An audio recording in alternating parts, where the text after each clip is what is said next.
At a carnival held by the RSA at Newtown Park, Wellington, one of the attractions was a demonstration of the craft of glass blowing. A length of glass tube has been heated to redness for the making of a U-bend. Making a perfect U-bend without altering the gauge of the glass is not a thing that many people can get round to.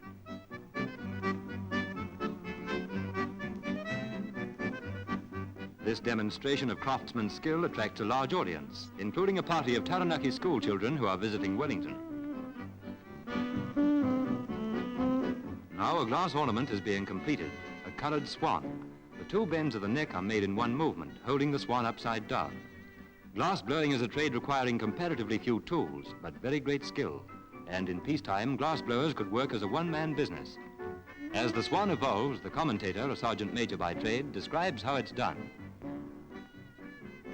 The swan is being finished now, and the last recognizable piece of the tube from which it was made is melted off.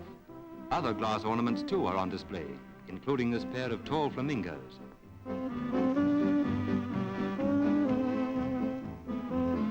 Here's Charlie the Clown from the act next door. He finds trying to make hot glass do what he wants about as much use as talking to a glass budgie in a glass cage. It's a better idea to stand by and watch the expert.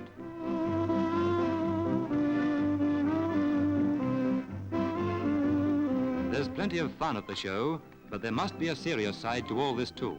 There is, and we find the glassblower spending his working hours in a laboratory, making scientific equipment. He is blowing a series of bulbs to make a condenser for the use of a research chemist. At this lathe, the operator uses a flame instead of a cutting tool. The condenser bulbs go inside the tube, which will make the water jacket for cooling, and the two tubes will be fused together at the end.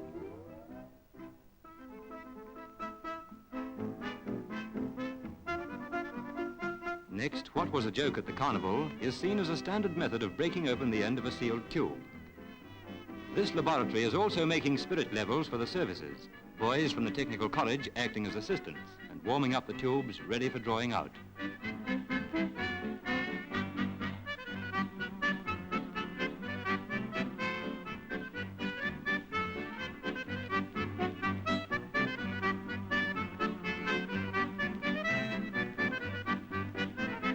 On the condenser, a hole is blown out, ready for joining on the sidearm, which will take the cooling water into the finished job. There's only a handful of men in New Zealand sufficiently skilled in this ancient craft to make the glass apparatus needed for modern research work. This man, Mr. Proctor, learnt his trade under European craftsmen in Australia.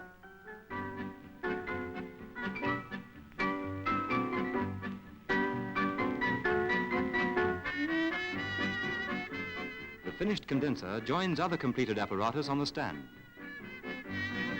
Here, finally, is the biggest thing he's made, a ceiling-high fractionating column for reclaiming solvents. It's an intricate piece of New Zealand-made scientific equipment.